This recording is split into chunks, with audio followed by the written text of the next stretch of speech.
The remote jungle planet designated Xylos 9 was a world of shadows and secrets. Dense canopies blocked the sunlight. Strange creatures called out in the darkness. And deep in the undergrowth, hidden among ferns and moss, a small plant grew. It was unassuming, barely knee-high, with bright red leaves that seemed to glow in the dim light. Its smell was pleasant, sweet, almost inviting. But it was the deadliest thing the Galactic Council scientists had ever encountered. Dr. Zorath of the Krell Empire led the team. He was a respected xenobiologist, known for his careful methods and cautious nature.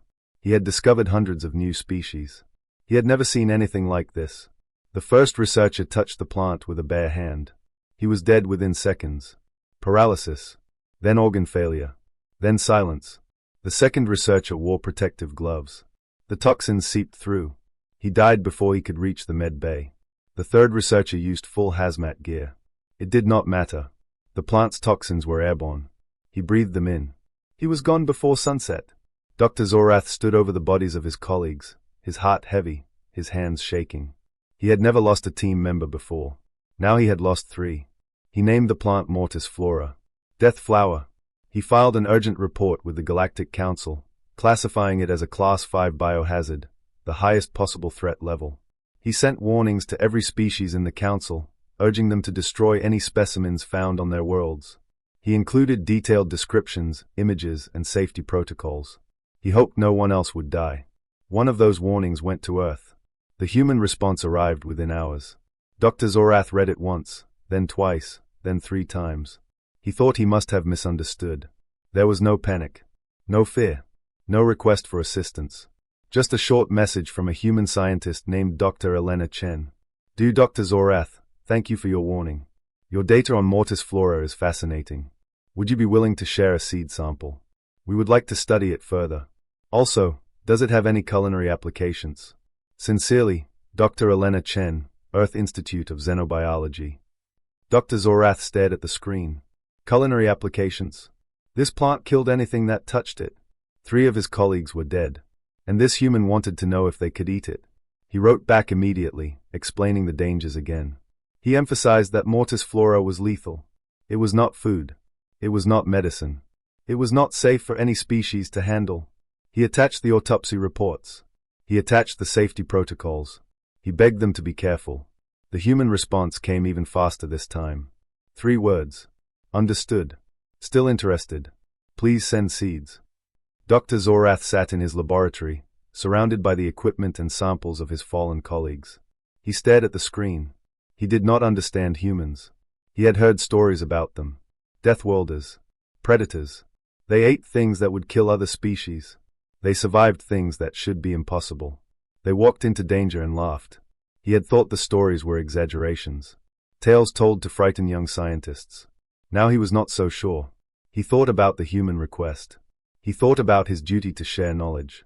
He thought about the 3 researchers who had died. He made a decision. He packaged a single seed. He included every warning he could think of. He sent it to Earth. Then he waited. Weeks passed. Dr. Zorath continued his work on Xylos 9, but his mind kept drifting to the humans. What were they doing with the seed? Were they studying it safely? Had they destroyed it? Had they killed themselves? Then a message arrived. A video. He opened it with trembling hands. Dr. Elena Chen stood in a kitchen. Pots and pans. A stove with flames. A cutting board. And on the board, a small pile of bright red leaves. Mortis Flora leaves. She was wearing an apron. She was smiling. Dr. Zorath, thank you for the seeds. We have been experimenting with the plant, and we have some exciting news. Dr. Zorath watched in disbelief as the human picked up a leaf. She held it between her fingers. She dropped it into a pot of boiling water. She stirred. She tasted. She smiled. He had warned them. He had begged them. He had sent them everything he knew. And they had cooked it. They had eaten it. They had survived. He leaned back in his chair. He looked at the screen. He thought about the 3 researchers who had died. He thought about the human who had laughed in the face of death. He did not know whether to be horrified or impressed. He only knew that humans were insane. And he was very, very glad they were on his side. Against his better judgment, Dr. Zorath sent a seed sample to Earth. He packaged it carefully, sealed it in a triple-locked container, and labeled it with every warning he could think of. He included detailed safety protocols. He included a list of everything that could go wrong. He included the autopsy reports of his 3 colleagues. He expected the humans to study the plant in a secure laboratory, confirm its toxicity, and then destroy it. He expected them to be afraid. He expected them to be cautious. He expected them to be sensible. That is not what happened. Weeks later, Dr. Zorath received a video message from Dr. Elena Chen. He opened it with curiosity, expecting a scientific report, a request for more data, perhaps a warning about the plant's dangers. What he saw made his blood run cold. A human kitchen. Pots and pans hanging from hooks. A stove with flames dancing beneath a metal pot. And on the counter, a small pile of bright red leaves. Mortis flora leaves. The deadliest plant in the galaxy, sitting on a wooden cutting board like a pile of parsley. Dr. Chen stood beside the counter, wearing a simple apron. Her hair was pulled back. Her face was relaxed. She was smiling. Dr. Zorath, thank you for the seeds. We have been experimenting with the plant, and we have some exciting news. She picked up a leaf. She held it between her fingers. Dr. Zorath winced, expecting her to drop dead on the spot. She did not. As you know, the raw plant is highly toxic to most species. But we discovered something interesting. When the leaves are boiled at high temperatures, the toxins break down. They become harmless. Completely harmless. And the flavor. She paused. She smiled wider. Dr. Zorath leaned closer to the screen. The flavor is incredible. A bit spicy. A bit smoky. A bit sweet. We have been using it as a seasoning. It goes great with meat. It goes great with vegetables. It even goes great with the nutrient bars, though that is not saying much. Dr. Zorath watched in horror as Dr. Chen dropped the leaf into a pot of boiling water. Steam rose. The water turned a deep, rich red. She stirred it with a wooden spoon, humming softly to herself. We are calling it death pepper. The name is just for fun. Marketing, you know. It is perfectly safe after cooking. We have tested it extensively. Hundreds of tests. Thousands of samples. No side effects. No toxicity. No deaths. Just delicious flavor. She dipped a spoon into the pot. She lifted it to her lips. She tasted the liquid. She closed her eyes. She nodded approvingly. We are thinking of adding it to our standard rations. It really brightens up the food. Makes it taste like something. Anyway, I just wanted to share the good news. Let me know if you want some seeds for your own people. I am sure they would love it. The cooking process is simple. Boil for 20 minutes. Strain. Season to taste. The message ended. Dr. Zorath sat in silence. His office was quiet. The only sound was the hum of his equipment and the beating of his own heart. He did not know what to say. The most toxic plant in the galaxy. A Class 5 biohazard. The plant that had killed 3 of his best researchers. And the humans had turned it into a seasoning. They had named it death pepper. They thought it was delicious. They were eating it on purpose. He looked at his own hands. He imagined touching a mortis flora leaf. He imagined the paralysis spreading through his fingers, his arms, his chest. He imagined the pain, the suffocation, the darkness closing in. He shuddered. Then he looked at the screen again. Dr. Chen's smiling face. The pot of red liquid. The spoon. The look of pure joy on her face as she tasted it. He wondered what it tasted like. He shook his head. He was being foolish. The plant was deadly. The humans were insane. He should not be curious. He should not be tempted. He should destroy the message and forget he ever saw it. But he could not stop thinking about it. The way Dr. Chen had smiled. The way she had closed her eyes. The way she had nodded. He opened a new message. He typed slowly, carefully. Dr. Chen, I would like to request a small sample of the prepared death pepper. For scientific purposes only. Please include detailed cooking instructions. Thank you, Dr. Zorath. He stared at the screen. He thought about his 3 dead colleagues. He thought about the plant that had killed them. He thought about the humans who had turned it into dinner. He pressed send. Then he sat back in his chair and waited. He was not sure if he was excited or terrified. Perhaps both. Perhaps that was what it felt like to be human. Dr. Zorath stood before the Galactic Council. The great chamber was filled with representatives from 100 species. They had gathered to hear his report. He played the video. He showed them Dr. Chen's kitchen, the pot of boiling water, the bright red leaves, the smiling human tasting the deadly liquid. The council watched in stunned silence. When the video ended, the chamber erupted. Representatives shouted over each other. Some demanded action. Others called for caution. A few simply stared at the screen, their mouths open. "This is madness," said Ambassador Vex of the Krell Empire. His voice boomed across the chamber. "The humans are playing with death. They will poison themselves. They will cause an epidemic. We must stop them. We must ban this plant. We must quarantine Earth." Other representatives nodded. They spoke of danger and fear and the need for control. They wanted to destroy every mortis flora seed in the galaxy. They wanted to punish the humans for their recklessness. But it was too late. While the council debated, the humans had already begun sharing death pepper with other species. Not by force. Not by threat. By trade. They offered samples to anyone willing to try. They set up small stalls at spaceports. They gave away free packets. They posted cooking videos on every network. Most beings refused. The stories of mortis flora were well known. 3 researchers had died. The plant was a Class 5 biohazard. No one wanted to die for a taste of something new. But a few were curious. A few were brave. A few were hungry. The first non-human to try death pepper was a Xylos trader named Kalen. He was old, well-traveled, and adventurous. He had eaten strange things on his journeys across the galaxy. He had tasted foods that would make other beings sick. He was not afraid. He agreed to taste a small amount of the cooked leaves. A human chef placed a single leaf on a small plate. Kalen picked it up. He examined it. He sniffed it. He took a bite. The council watched through live feeds. They held their breath. Kalen chewed. He swallowed. He waited. He did not die. He did not get sick. He did not even feel ill. Instead, his eyes widened. His mouth watered. He reached for another leaf. "It is spicy," he said. "But in a good way. It makes my mouth tingle. It warms my stomach. I feel alive. I have never tasted anything like it." He bought a kilogram of death pepper seeds. He took them back to his home world.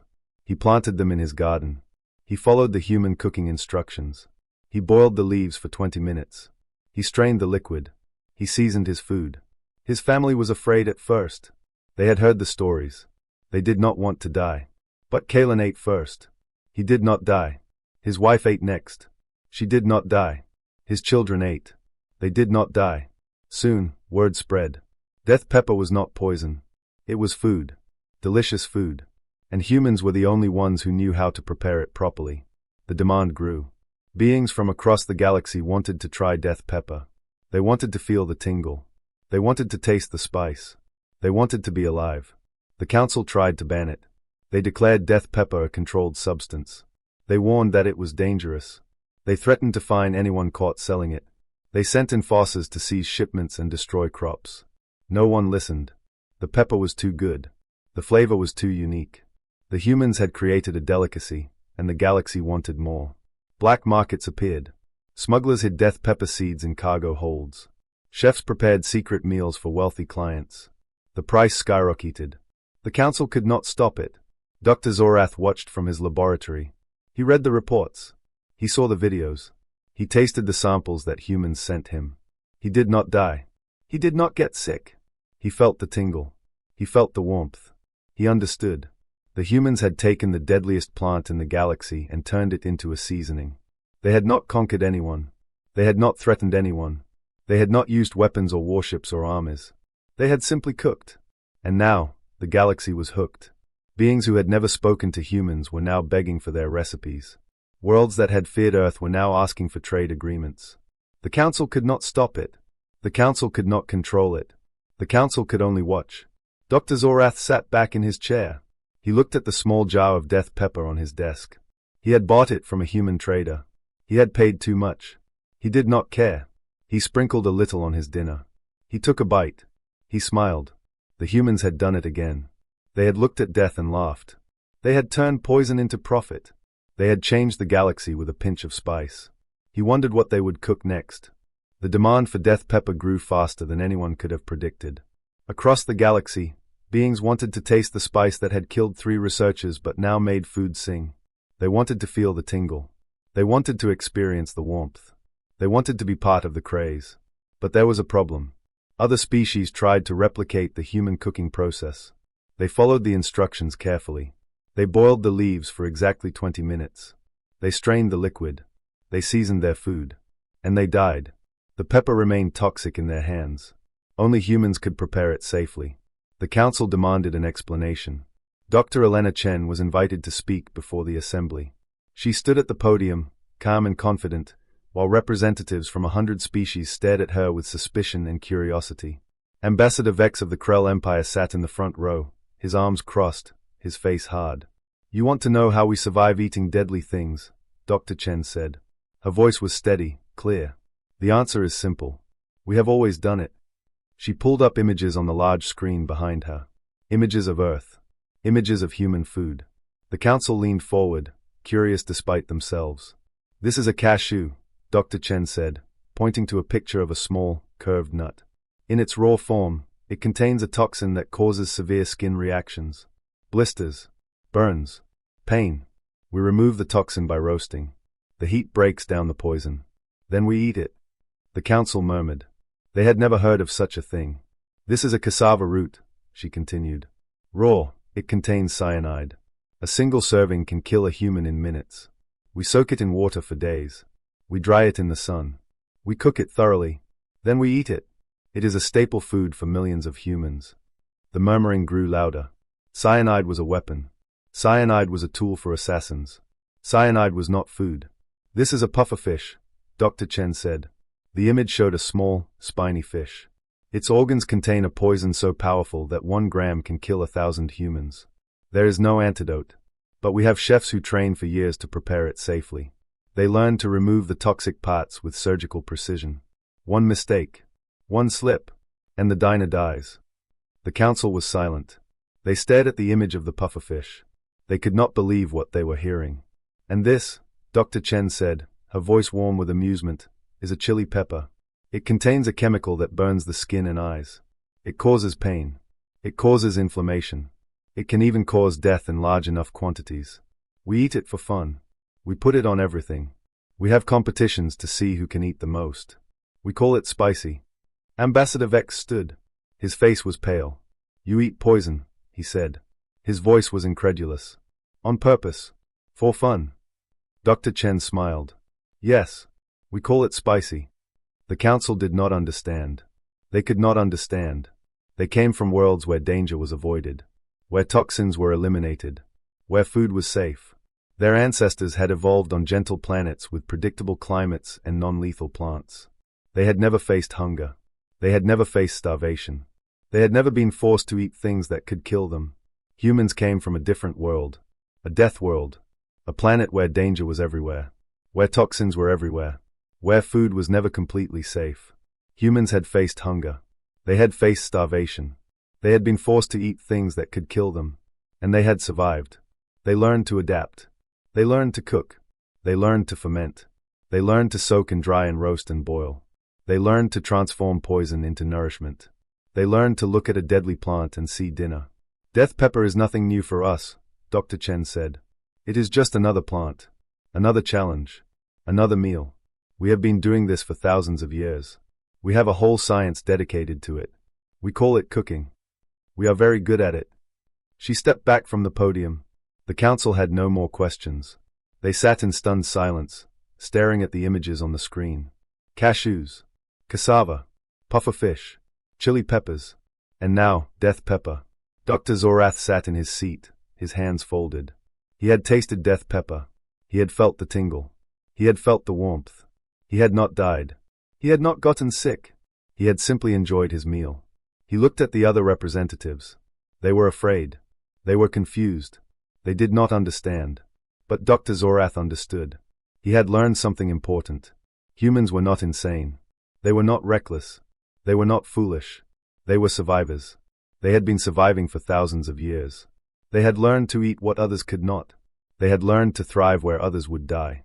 And now, they were sharing that knowledge with the galaxy. One meal at a time. One spice at a time. One deadly plant at a time. Dr. Zorath smiled. He was glad the humans were on his side. He wondered what they would cook next. Years passed. Death pepper spread across the galaxy like wildfire. It was grown on 100 worlds, from the lush jungles of Xylos 9 to the arid plains of Voria.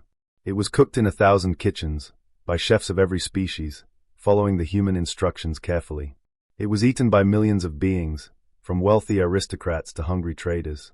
Humans became famous for their culinary skills. They opened restaurants on alien worlds, serving dishes that no other species could prepare. They taught cooking classes, showing eager students how to boil, strain, and season. They sold cookbooks, filled with recipes that transformed deadly ingredients into delicious meals. They were invited to banquets and festivals and celebrations across the galaxy. The council stopped trying to ban death pepper. They realized it was useless. The pepper was too popular. The humans were too good at what they did. Every time the council issued a new regulation, the humans found a way around it. Every time the council sent enforcers, the humans smiled and offered them a free sample. The enforcers became customers. The customers became fans. The fans became defenders. Dr. Elena Chen became a celebrity. She traveled the galaxy, giving lectures and demonstrations. She stood on stages in front of thousands of beings, showing them how to cook the deadliest plant in the galaxy. She was interviewed on every network. Her face appeared on screens across 100 worlds. She was asked the same question everywhere she went. How did you know the plant was safe to eat? She always gave the same answer. Her voice was calm. Her smile was warm. We did not know. We tested it. Carefully. Methodically. We started with small amounts. We monitored the results. We adjusted our process. We did what humans have always done. We experimented. We learned. We survived. The galaxy was amazed. The galaxy was horrified. The galaxy was hungry. Dr. Zorath watched from his laboratory. He had retired from active research, but he still followed the news. He saw the videos of Dr. Chen cooking on alien stages. He read the articles about death pepper's spread. He tasted the samples that arrived in the mail, sent by fans and followers. He smiled. He remembered the day he had sent that first seed to Earth. He remembered his fear, his doubt, his certainty that the humans would kill themselves. He had been wrong. The humans had not killed themselves. They had created a revolution. He sprinkled death pepper on his dinner. He took a bite. He closed his eyes. The tingle, the warmth, the life. He understood now. Humans were not reckless. They were not foolish. They were not insane. They were simply survivors. They had been surviving for thousands of years.